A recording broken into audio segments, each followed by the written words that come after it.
Hello, and welcome to this week's podcast of Friends That Carry On.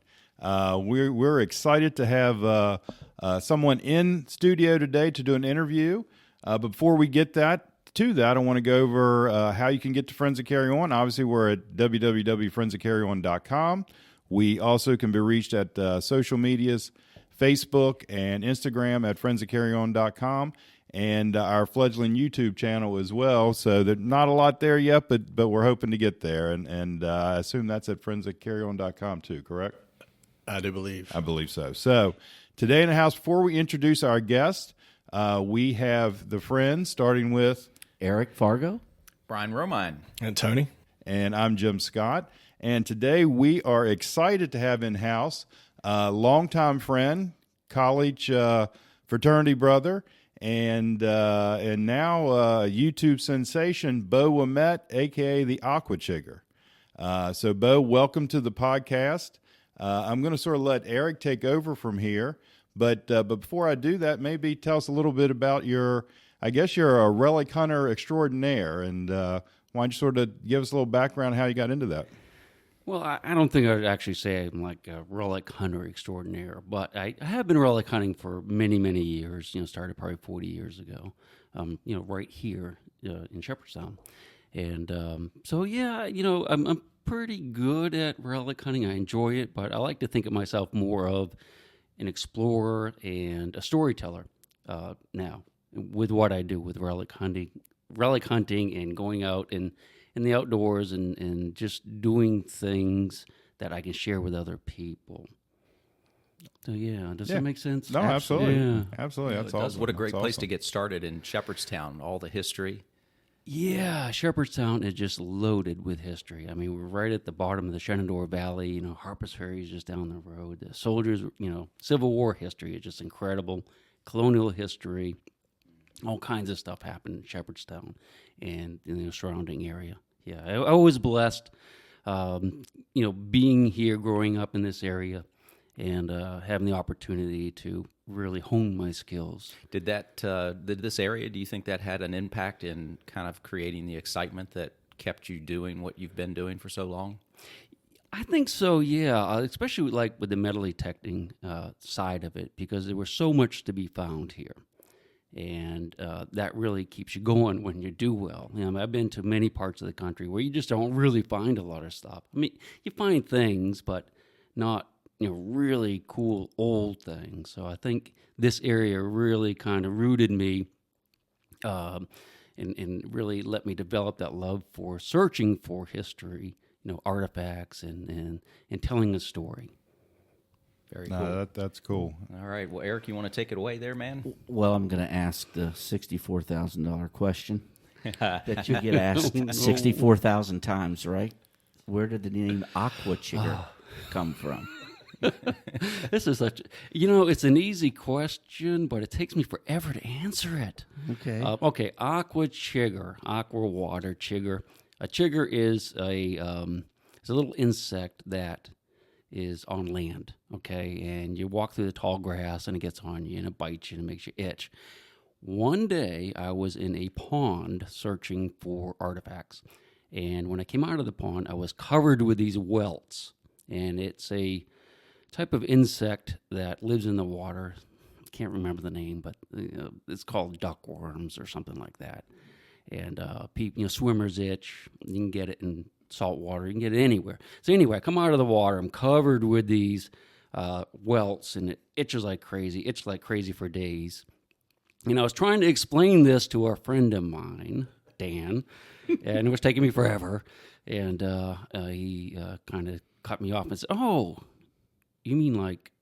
Well, let me back up a second. I was trying to tell him how they felt and looked like chigger bites. Mm-hmm. And so he basically just said, "Oh, like aquachiggers." And that was a word I've never heard before. Boom, boom, light went off. Exactly. Right. It was a unique word. Mm-hmm. I just kind of went with it, and people started calling me Aquachigger.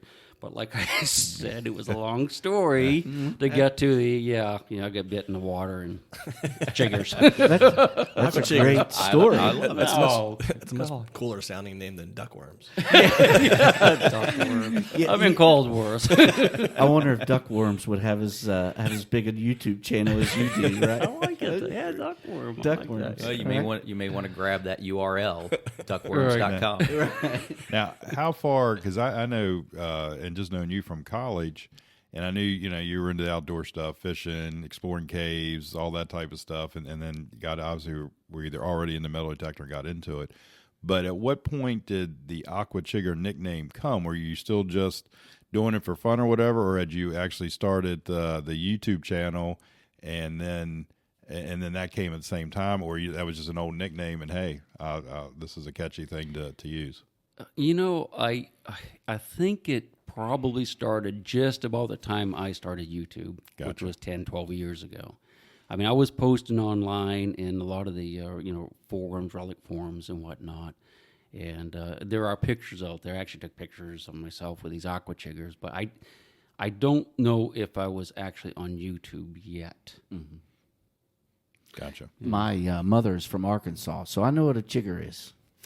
Yeah, I mean, chicken, they're everywhere, and they're here. I mean, you can go out along the river, and during the summer, and when you get back home, all of a sudden you realize that around, especially like where your clothes are tight around your belt and stuff. I mean, they just tear you. Okay, up. we're gonna have to move on. Like I'm crazy. starting to get itchy. Or the Carolinas, or I remember. They're everywhere. Yeah, They're everywhere. They're everywhere. They're everywhere. They're not in here. they're not in here. At the moment. I brought some with me. So why videos? Why? What made you go to video? What made you want to video it in the first place? I mean, that's a great question. I was very active in the online forums, like I was saying earlier, the relic hunting forums and whatnot. But there was a lot of problems with the moderators who were not very. It's hard to. It was not a friendly place. It became a lot of the forums at the time, 10 years ago, they became somewhat unfriendly. If you were not in the cliques, in a clique that with the moderators, it was fun for a while, but it became not fun. Mm-hmm. I had no control over what people what people said, and it was just very frustrating. And I discovered with YouTube, I actually found the camera that I started with in the river in Shepherdstown. Yeah, believe it or not. I think that was mine. Obviously, the Potomac, right? Yeah, it was just downriver from here, and I picked it up, and I just started doing some video. Very, very, that was terrible. But yeah, so I posted that to YouTube, and I kind of discovered that I had full control over everything. If someone was being a jerk, you can get rid of them on YouTube. They don't. Which was my next question. Yeah. Why YouTube? Exactly. And then it's, I have, as a YouTuber, you have full control over your channel. You can let it go wild if you want to let it go wild, or you can keep it family friendly, which I do with mine. Oh, I thought you get pretty wild. No, I don't. Trust me, when the camera's not on, yeah, it gets wild, okay? But I try to keep it very family friendly because kids, for some reason, love me. Right. If I see that everywhere I go, it's always little kids. Well, you're a history professor.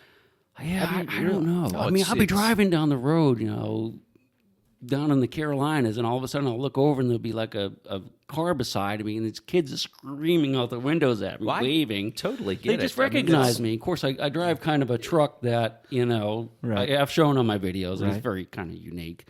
But yeah, so I try to keep it family friendly. I have a complete control on YouTube. You can block people on YouTube where they don't even know they're blocked. So they're making these nasty comments to you, to other people, trying to destroy the community that you're trying to build on YouTube, and they don't even know they're blocked. Trying to tell you how to do your job. Well, not so much that. I mean, I can take that. Right. I don't have a problem with that. But trolls are trolls, and they just want you to get mad and lose control. So you have quite a following. How do you manage,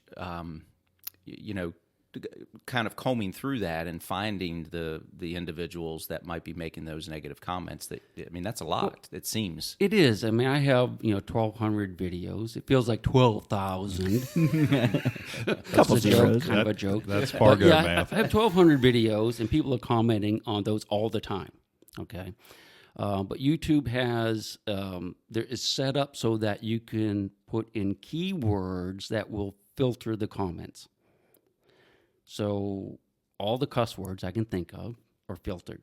All the derivations of the way they spell cuss words are filtered, which is good because you can keep the channel family friendly, but it's bad because those are really the only comments I get to see, because it gets filtered. I look at it, do I let it go or do I delete it? So I get stuck reading mostly those comments. When I post a video, and I post videos almost every night, I try to, stick around and answer questions, for people for an hour or two. But it's really impossible to really closely monitor the channel other than using those keywords. But I do the best I can, and I can filter out a lot of that stuff. And YouTube has really gotten good with figuring out comments that are disruptive, even if they're not using cuss words and stuff like that. I don't know how they're doing it, but they're getting filtered, and I have to, approve them or, delete them. But it keeps, I'm able to keep a fairly, are you there? Mm-hmm. Sorry. Fairly, family-friendly environment, and that's my goal with my channel. Yeah. Yeah. Nice. And back to the kids part and why, the kids are drawn to you. My kids love it. The treasure hunting aspect of it, the discovery, I can totally get. I can remember being a kid and having the cheap, $3 metal detector out on the beach, and it was just exciting, the thrill of maybe finding something. And even if you dig up a little tiny piece of metal from an old Coca-Cola can, it was just the excitement of digging it up. So I can totally get that. Yeah, and that's the way I am. I can remember being a kid too, and going looking for eggs from the chickens in the barn. I mean, it was like the most fantastic thing to look for these eggs, and it was so exciting. And I could barely walk at the time. I was that young, but yeah, kids love that. And I try to have not. I'm trying to track the kids into being excited about that, getting outside and enjoying the outdoors, but also the adults, because there's so many adults who have never been exposed to the outdoors. I mean, when I'm making these videos, I'm thinking that everyone knows what an oak tree is and why there's galls on the oak tree, But so many people don't. They don't have a clue, and they want to learn. They want to know about these things, but not maybe in a classroom setting. So I'm always trying to throw out little bits and pieces of knowledge that I have, and I don't have a lot, but I have some. And so that, I think it's good for the children, but it's also good for the adults, because, a lot of people live in the city and they just don't know what trees are, Well, it sure has made me look at the lay of the land differently just by watching you. You see something, a bump in the ground, you never pay attention to it until you're taught to. You know what I mean? Which I've kind of learned from you. What was there at one point? What's under there? Why did that get there? Why's that rock there? That looks out of place. It's kind of funny because I had something happen just a couple of days ago that was kind of like that, where I was out detecting with a friend of mine, and we were exploring. It was kind of a mountainous area, and I came upon what was clearly an old graveyard. And most of the stones were either knocked over, but they're small, just little field stones sticking up. But I could see a pattern in these stones, and I knew immediately it was a colonial era graveyard. I mean, my buddy's there, and he's like, he didn't see it. He didn't know. He didn't pick up on the clues. So it was good that I was able to not only teach him there, but I did a video on that too. What kind? This is out of place. That one stone that's sticking up like that shouldn't be like that. Someone did that. Why is it there? We start looking, and there's 20 stones there, at least 20 graves, and you can see the depressions, where people were buried. Right. And it's colonial era stuff. And where was this 1800. That was in near Gore, Virginia. Mm-hmm. Yeah. Neat. Yeah, Patsy Cline's house, one of her houses, did a video on that. Yeah, it's coming up. Yeah, I just saw that on your feed on Facebook. So that was this gravesite you were talking about was on her old property. Yeah, the gravesite was about 300 yards from where she spent. Well, I guess it was her grandmother's house, and she spent several years growing up there. But I don't think it's related to that because it's much older than Yeah, right. Well, that's neat. And getting back just a little bit to the kids, I think you have a unique quality in telling the stories. You'd mentioned that earlier, but even just there in that little tidbit about how you saw the way, the outline of the topography and the one rock and so forth. And I think that's what attracts people, or what's made you successful there, is your way to tell the story and explain it in a way that people can understand and relate to. And anyhow, that's just my observation, but obviously you've had success with it, and that's important. It's definitely a gift. Yeah. But I know with kids, that's important, the storytelling. We, to digress just briefly, we're doing a thing called Read Berkeley, and I was actually in the second grade today doing their book orders. And these kids, I mean, the books are, tarantula versus, a different kind of spider, or this whale versus this whale, or so forth, and then a bunch of treasure hunting books and that type of stuff. They just absolutely get enthused, and seeing that enthusiasm, I can only imagine if they're seeing some of the stuff you're digging, or the suspense you're building, and what we're going to dig up when we get here, or under this water, or under this rock, or whatever. I can see why they're really attracted to that. Yeah. I don't know. Be honest with you, I don't know how it happened with me. Because I've always been very shy. Turn the camera on, I would hide before I started YouTube. But yeah, I'm not sure how it happened, or how I tell the stories, or why people are interested in how I'm telling the stories. But it just seems to work. I mean, people seem to like it for some reason. I don't really understand it. So how did you? That's always the way it is, isn't it? How did you get started? Did you just take this up as a hobby, or did you have any sort of background before you started and became interested? What? Well, the I guess the metal detecting and the digs and things of that sort. I mean, when you went to school, were you inspired by anybody? Did you study history? Was there anything that kind of led you to that prior? Well, I think in the very beginning, as a very young child, I was always interested in finding stuff. Always, as long as I can remember, been interested in history as well.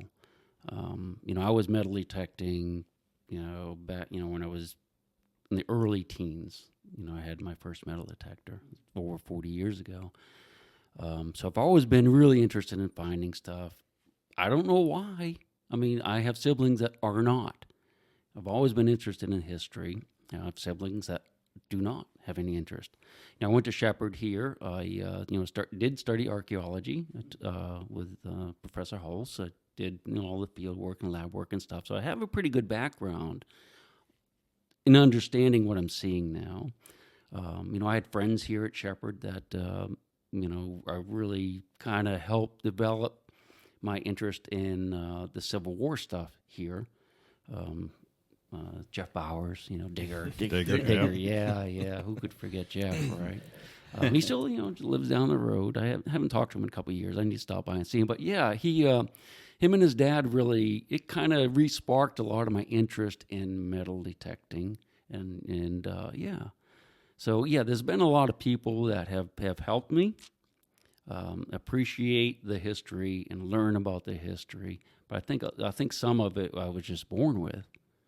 Nature versus nurture. You have some of it. One of the things that obviously we're a travel group, and did you ever imagine though when you were 14, 16 years old, where the only places that you were doing it were in the field out by the farm, and now this is giving you an opportunity to travel pretty much all over the world? Yeah. 10 years ago, I would never have dreamed I would be doing what I'm doing now. I have traveled, prior to 10 years ago. I do a little bit of traveling up and down the coast, but now, I'm traveling worldwide, metal detecting, and I'm doing a lot of social media stuff because of my metal detecting in my YouTube channel. I go all over now. And I never dreamed I'd be doing that. 20 years ago, I could not have imagined myself being able to do anything like that, just because I was so shy. It's amazing how people change. Where has it and I taken don't know you? why. Where has it taken you? I know you What do can't. you mean, if for travels? Yeah.